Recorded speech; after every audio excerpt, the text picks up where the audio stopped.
इस वाले वीडियो में एक स्पेसिफिक चीज कवर करना चाहता हूं कि बैकलॉग का करे क्या। इस समय तक आते आते जब एग्जाम के अंदर करीब 4 महीने बचे हैं, 4.5 महीने बोल लेते हैं, और आप ऑलरेडी 4 महीने के आसपास से पढ़ाई कर रहे हैं, बैकलॉग होना नेचुरल है, लाजमी है। आई डोंट थिंक ऐसा कोई होगा जिसका कोई बैकलॉग नहीं होगा। तो सबसे पहले हाइपर मत होइए, परेशान मत होइए कि आपका बैकलॉग है और दुनिया में किसी और का नहीं है। सबका, किसी का कम किसी का ज़्यादा बैकलॉग होता है। बैकलॉग रिकवरी का तरीका क्या होना चाहिए, बैकलॉग रिकवरी का सोल्यूशन क्या है, वो मैं आपको एक्सप्लेन करना चाहता हूँ इस वाले चार्ट से। ये मेरा मंथली, इस मंथ का कितने स्टेप्स में हर रोज चला वो बबल से दिखाई दे रहा है। तो मेरा डेली टारगेट 6000 स्टेप्स है ना। मेरा डेली टारगेट 6000 स्टेप्स है। ये 21वें दिन का दिखा रहा है, तो 21 × 6 यानी 1,26,000 स्टेप्स होने चाहिए, 1,26,000। और है कितने इस टाइम पे, 21 तारीख के हिसाब से बात करें, 1,17,141 स्टेप है। अब आप देख सकते हैं, रियलिटी में देखेंगे कुछ दिन नालायकी की। देखो ये गोला बहुत छोटा है, ये भी बड़े छोटे हैं, है ना। ये देखिए ये छोटे गोले, और ज़्यादातर जगहों पे एक एवरेज आया 6,000 के आसपास। ये 6,000 के आसपास है ना। और कुछ दिन ज़्यादा मेहनत हो गई। आप इस बात को समझ लीजिए कि आपको सिर्फ बैकलॉग रिकवरी नहीं करनी। इसका मतलब ये है कि मुझे हर रोज 6,000 स्टेप तो चलने ही है, और 1,26,000 और 1,17,000 यानी 9,000 स्टेप्स का जो गैप है, इस गैप को 6,000 के साथ रिकवर करना है। इसको 6,000 के साथ रिकवर करना है। क्यों मैं आपको इतनी सारी बोरिंग स्टोरी बता रहा हूं?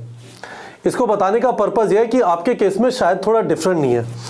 आपको डेली सिलेबस कंप्लीशन तो करना ही है ना। इसके लिए एक सर्टेन नंबर ऑफ आवर्स जाएंगे, और इसके साथ बैकलॉग रिकवरी करनी है।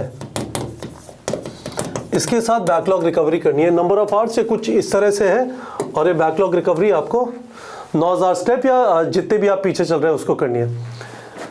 यदि आपको ये नज़रिया समझ में आ गया है, मैं क्या बोलने की कोशिश कर रहा हूँ, तो शायद आपको ये भी समझ में आ गया होगा। मुझे इस चीज़ से समझ में आई, मैं हर रोज़ सोचता रहता था आज करूँगा आज करूँगा आज करूँगा। 21वें दिन पहुँच गए, बैकलॉग थोड़ा कम हुआ, कंट्रोल में है। 9,000 स्टेप का मतलब 1.5 डेज का बैकलॉग चल रहा है। पर ये 1.5 डेज का बैकलॉग 1.5 डेज में ख़त्म नहीं होता, अनलेस आप खुद को एकदम थका मारे। ये 1.5 डेज का प्लान करना पड़ेगा। तो मेरा प्लान एक्चुअली है कि मैं 28 तारीख तक इस वाले बैकलॉग को रिकवर, इस दिन मैं सोचा था 28 को करूँगा, और उसके बाद में 22 और 22 को मैं बीमार पड़ गया, और 23 को आज ऑफिस में आया हूँ। तो अब लग रहा है कि मैं 30 तारीख को कर पाऊँगा। इसमें कोई शर्म की बात नहीं है, राइट। एक तो शर्म वरम साइड में रख दीजिए, आपको ये सोचना है कि चीज़ों को ऑर्गेनाइज कैसे करके पढ़ना है। तो वापस आ जाते हैं, स्ट्रगलिंग विद बैकलॉग की प्रॉब्लम। सबसे पहले तो ये समझ लीजिए आपकी डेली कैपेसिटी है, और आप सिर्फ बैकलॉग रिकवरी पे टाइम नहीं लगा रहे, क्योंकि मैंने आपको कहा आपको सिलेबस कंप्लीशन भी करना है। आपको सिलेबस कंप्लीशन के लिए भी टाइम डालना है ना, वो भी साथ में चल रहा है। तो आपको दोनों चीज को प्लान करना पड़ेगा साथ में, बैकलॉग रिकवरी को और सिलेबस कंप्लीशन को। किस तरह से करेंगे, एग्जांपल देता हूं, यहां पे आ जाइए, ठीक है। तो आप ऐसे सोचिए, आपका डेली शेड्यूल कुछ ऐसे दिखाई देता है।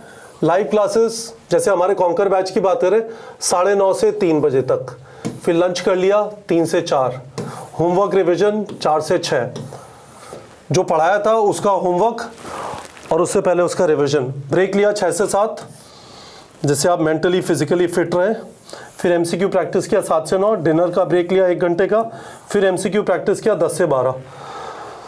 बच्चे की जान लोगे क्या देखो ऊपर से नीचे तक पढ़ाई पढ़ाई पढ़ाई पढ़ाई पढ़ाई पढ़ाई।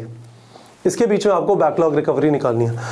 तो यहाँ पे कोशिश करिए, एक तो 1.5 घंटा यहाँ पे भी 1.5 घंटा है ना, मंडे को। और 2 दिन पकड़ लीजिए जिसमें आप थोड़ा ज़्यादा टाइम दे पाए। तो मोटा मोटा बात ये हो रही है 7.5 + 10 around 17.5 hours of backlog recovery आप कर सकते हैं, है ना। आपका यदि बैकलॉग चल रहा है लेट्स से 60 घंटे का, तो 3 महीने के आसपास लग जाएंगे, क्योंकि आपका सिलेबस अगर खत्म हो चुका है it's a separate matter, but ज़्यादातर लोग का सिलेबस भी चल रहा होगा, साथ में खूब सारी क्लासेस चल रही होंगी और साथ में बैकलॉग रिकवरी करना है।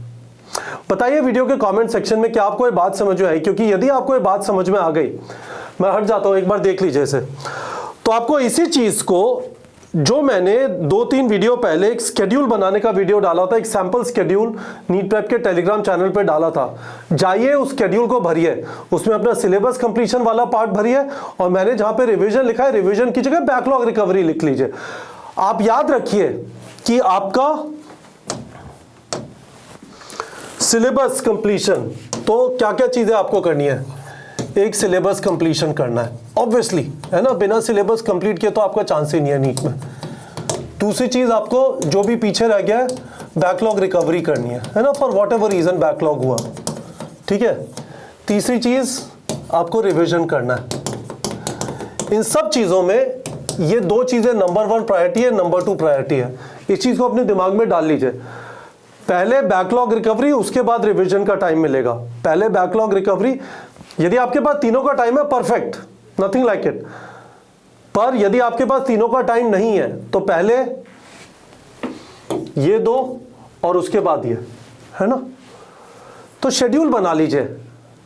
मैंने जो 2-3 दिन पहले वीडियो डाला था शेड्यूल बनाने के बारे में, जिसमें रणबीर सिंह और रितेश देशमुख का फोटो था, जब डेट आई थी, वीडियो के कमेंट सेक्शन में उसका लिंक डाल दिया, देख लीजिए उसे और एक शेड्यूल बना लीजिए। ये मेरा टेलीग्राम आईडी है, Telegram ID @KG NEET prep, KG यानी कपिल गुप्ता, नीट प्रेप यानी वो कंपनी जिसमें मैं काम करता हूँ, @KG नीट प्रेप, ठीक है। तो मैंने आपको क्या बताया इस वीडियो में, सिलेबस कंप्लीशन चल रहा है, साथ में बैकलॉग रिकवरी करनी है। यदि आपका 60-70 घंटे का बैकलॉग है, ऐसे मत सोचिए और बेमतलब में परेशान मत होइए, दैट इज मोर इंपॉर्टेंट।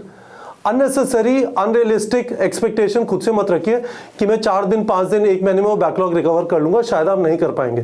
जैसा मैंने आपको कहा हफ्ते में 17 घंटे के आसपास का हो पा रहा है, उसमें आपको शायद टेस्ट वगैरह के लिए भी पढ़ना होगा, तो जरा देख लीजिएगा, प्लान कर लीजिए, थोड़ा एक स्केड्यूल बना लीजिए कि ये सिलेबस कंप्लीशन में टाइम जा रहा है, ये बैकलॉग रिकवरी में जाएगा, आप थोड़ा बहुत रिवीजन के लिए देना चाहते हैं, और उसके बाद मुझे इस वाले आईडी पे शेयर कर सकते हैं गाइस। बाय द वे, ये जो चीज़ है ये बहुत फैंटास्टिक है, यही वाली चीज़ आपको नीट प्रेप के वेबसाइट पे दिखाई देती है। मैं आपको दिखा देता हूँ जिन लोगों ने टारगेट बैच ज्वाइन किया है ना,